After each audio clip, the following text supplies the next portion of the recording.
Hello everyone, this video is on argumentative writing. I'm going to be going basically over everything that you need to know to write your argumentative essay. This PowerPoint that is available to you has all the tools that you need and that I will go over in this video. So if you need help with the argumentative writing in general, unpacking the prompt, reading the sources, introductions, body paragraphs, counterclaim paragraph, or the conclusion, we have it right there for you. So let's get started.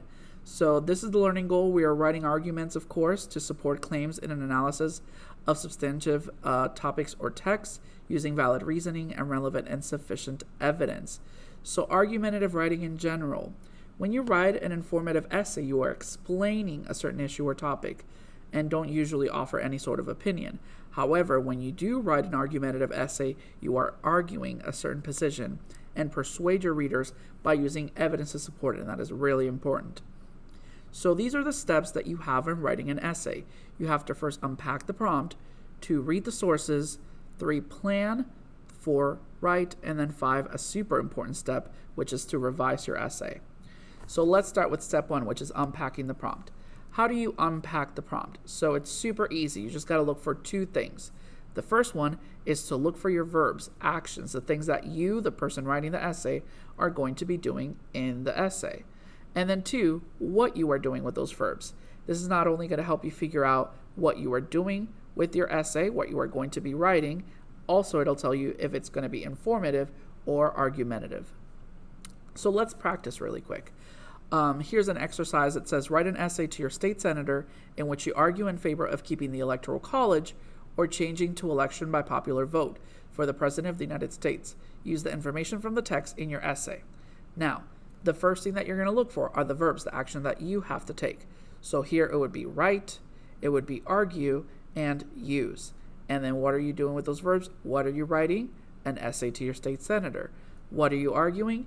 In favor of keeping the Electoral College or changing to election by popular vote for the President of the U.S. And then what are you using? The information from the text in your essay. Now, this helps you figure out if it's going to be argumentative because it says argue, and it also helps you figure out what it is that you're going to be specifically answering, which, as you can see here, is if you want to keep the Electoral College or change to election by popular vote for the President of the United States. So you saw there the verbs and what you're doing with those verbs. That's the easiest way to unpack the prompt and figure out what it is that you're going to be writing about. Not only that, but it's also going to segue into you figuring out, if it's an argumentative essay, what side you want to go with. So that'll be which side of the argument basically you're choosing. There in the thesis is where you are going to basically tell me this. So the thesis is the blueprint of your essay. It is usually the one sentence at the end of your introduction paragraph. And there you will state the claim, and you will also state the 3 main points or subclaims, the reasons why you are choosing that side of the argument. And those 3 main points are the things that you're going to be discussing in your body paragraphs. Now, this is an example of the best thesis statement. So as you can see here, and I'll give you a second to look at it, and you can pause the video if you would like to. The best thesis statement out of all of these is letter B, because it not only tells you which side of the argument it's choosing, which is that instead of using the Electoral College, the United States should choose the president through popular vote. So not only is it giving you the side that they're choosing, but it also says because it represents the voice of the majority of citizens, it eliminates the unfair bias from the Electoral College representatives, and it encourages voters to participate in elections. So it gives you also the reasons why as well. Letter D is a pretty close second because it tells you a side that they're choosing. It tells you a claim.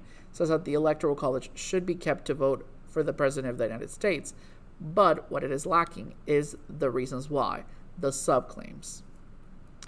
Now, this is the prompt that you got for your essay that you are going to be completing, and it is to write an essay in which you argue whether or not the government should regulate what people eat and drink, and it says to use textual evidence to support your claim. Now, and I mentioned this to all my students, if you ever forget the steps to write an essay, you will usually get it with your prompt. It says there to manage your time carefully so that you can read the passages, plan your response, write your response, and revise and edit your response. Now, if you really think about it, the steps that I gave you were to unpack the prompt, read, plan, write, and revise, which are right there. Be sure to use evidence from multiple sources. You want to make sure that you use all the sources that are available to you. And not only that, but you should try to avoid overly relying on one source. So your evidence should be included from all of your sources. And then it says that your response should be in the form of a multi-paragraph essay. Now, the verbs that we had here were write, argue, and use. And then what are we doing with those verbs? We're writing an essay. We're arguing whether or not the government should regulate what people eat and drink, and we're using textual evidence to support your claim.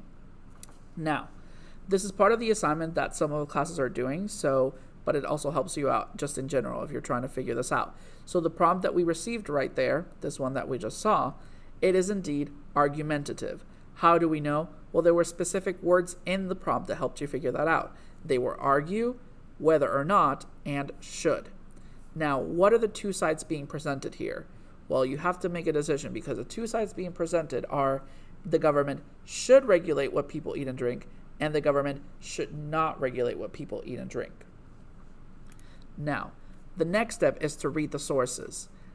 You already unpacked the prompt. You know what you're going to be writing about, which is whether or not the government should regulate what people eat and drink. So now the next step is figuring out what side we want to choose. But before we do that, we need to make sure that we go ahead and we stop and look at the evidences that we can pull from each of the sources. So the assignment that you guys had was to look for evidence for both sides. Sides one is that the government should regulate what people eat and drink, and then also look for evidence for side two, which is that the government should not regulate what people eat and drink. You come to find out that the side of the argument that has more evidence is indeed the side that says that they should regulate. So you could still go for either side, but remember, it is easiest if you usually go with the side that has the most evidence because it is easier for you to prove your claim that you are making. All right, so next up would be, what do I need to have in my essay? So let's start with our introductory paragraph, okay? So in this paragraph, you have a couple of things that you need. First is you restating the prompt. Make sure that you restate the prompt and establish the information that we will be writing about. So it's not whether or not the government should regulate the food and drinks, but it should be more about just the topic itself in general. So it would be regulating foods and drinks. Now, a good thing to do here is to make sure that you are adding words that you have in your prompt because you're restating the prompt. And make sure to not start with a question. It usually throws off the reader a little bit because the questions that are asked sometimes are a little too general. Have you ever heard about regulations? Would you like it if the government regulated what you eat and drink? Steer away from those. Come up with something a little bit better to hook us in there. Now, the second thing that you need to have is to give us background information about what it is that you're going to be talking about. Define any unknown terms and provide background information. Maybe defining regulations could be a good one here. For your essay, consider the following. Does everyone know what the government regulation of sugary drinks would look like? Something like that, right? Here you should identify the two sides of the argument, not which side you're choosing, but identify both of them. I'll know which side you are going to be supporting when you get to your thesis statement, which is the last sentence in this paragraph. Next, and a very important detail that you cannot forget to do, is to present the sources and their authors. You have 3 sources. This will establish the sources in the beginning of the essay so that you don't have to worry about saying in source 1, in source 2, and source 3 when it gets to your body paragraphs. Okay? So the only thing you need to do in order to make sure that it is easier for you to cite in your body paragraphs is tell me the names of both the sources and the authors that are presented to you in your prompt and sources. And then last but not least, you have your thesis statement, which is basically the blueprint of your essay, what your essay is going to be specifically about. This includes your primary claim and your 3 subclaims. Now, a very important detail to remember is that one of your subclaims, which are the reasons why your primary claim is what it is, right? So your primary claim, the side that you're choosing, your subclaims, the reasons why. One of those reasons why will connect to your counterclaim / rebuttal, which will technically, that reason why will end up being the rebuttal, okay? And we'll talk about that more in a little bit as well. Here's an example of an introduction paragraph. In recent years, great debates have sparked as Americans struggle to determine the country's best fast food chain. American fast food chains can be defined as quick service restaurants that serve readily available food to consumers at a generally low cost. So not only did I go ahead and introduce my prompt, told you what I would be talking about, but I also gave you a little bit of background information. Next up, I go ahead and I introduce my sources. So it says, some may argue that due to their shockingly low prices, McDonald's holds the title as the nation's most beloved fast food chain. Others value quality over disappointing dollar menus and claim that Chick-fil-A deserves to be renowned as America's favorite drive-thru.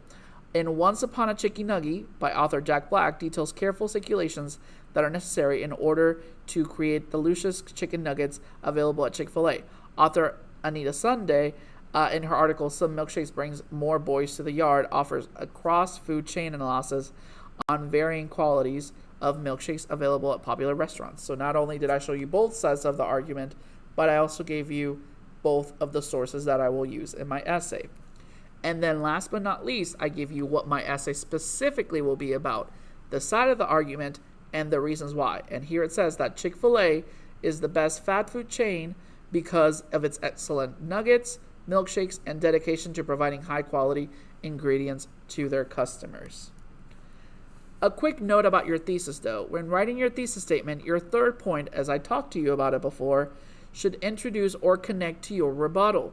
Take a look at this thesis statement. It says, Chick-fil-A is the best fast food chain because of its excellent chicken nuggets, milkshakes, and dedication to providing high-quality ingredients to their customers.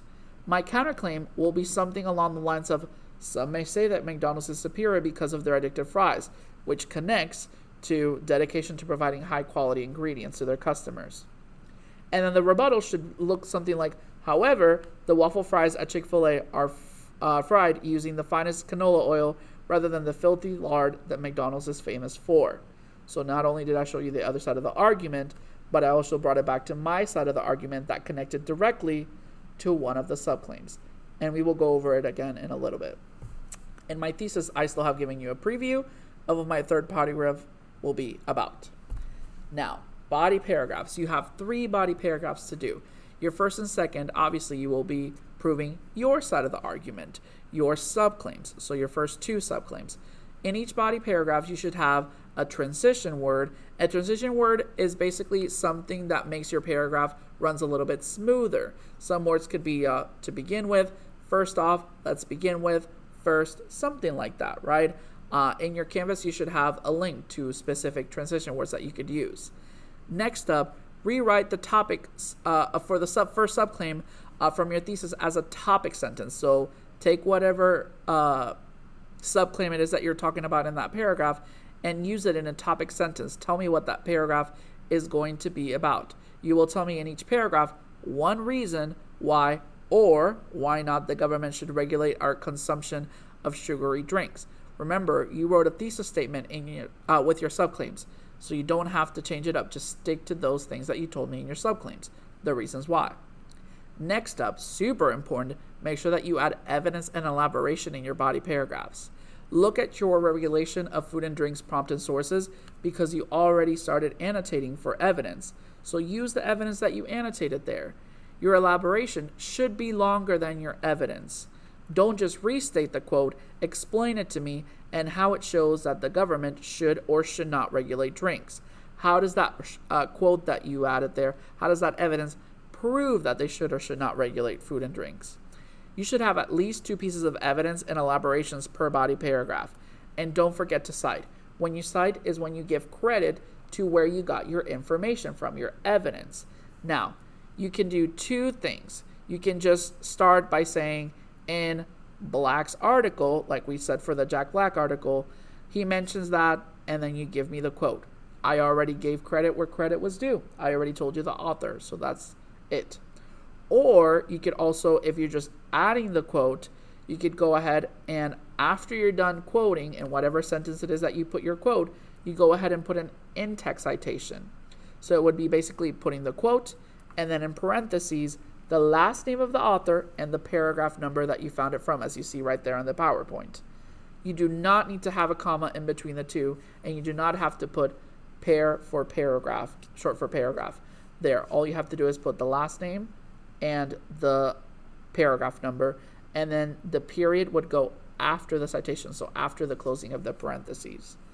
And last but not least, you would have your closing sentence, the sentence basically that closes that paragraph to make sure that you have an easy transition into your next paragraph.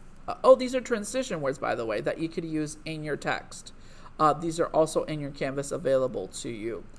This is an example also, by the way, of the body paragraph. So I added a transition, generally speaking, then I went ahead and told you what it is that I'm going to be specifically talking about in this paragraph, the subclaim. When determining the quality of a fast food chain restaurant, consumers can use chicken nuggets as a scale to measure the service and quality of the foods provided. In Once Upon a Chicken Nugget, Jack Black uses anecdotal experiences to reveal that he has never gotten a chicken nugget from McDonald's that didn't taste like a processed piece of ice-cold cardboard. And then I put the paragraph number. Beyond having flavorless nuggets, Black details that the McDonald's is unable to deliver nuggets speedily enough to ensure customers are served hot food. Regardless of that different flavor palettes a consumer may have, the level of consumer service that people receive at Chick-fil-A is enough to set the standard for fast food chain restaurants everywhere. In addition to providing excellent customer service, Chick-fil-A uses only 100% grade A chicken in their chicken nuggets and tenders. According to research conducted by independent scientists, the chicken used to create Chick-fil-A nuggets is cage-free, vegetarian-fed, and sustainably farmed, which is a quote from Sunday 32. You see how there's the last name of the author, and then the paragraph number, and then a period. When selecting their fast food options, consumers must consider the health repercussions that they may experience with their fast food purchases. By committing to serving only the highest quality products, Chick-fil-A is protecting their customers from the hormones that may be presented in their competitors' chicken. There you go, evidence and elaboration. Not only that, but I also added a transition word in there too. With their commitment not only to serving customers quickly, but ensuring that their customers are eating only the highest quality chicken, Chick-fil-A is a step above every other fast food chain. Now, next up, our counterclaim paragraph. That's our third body paragraph. It is where you present the other side of the argument.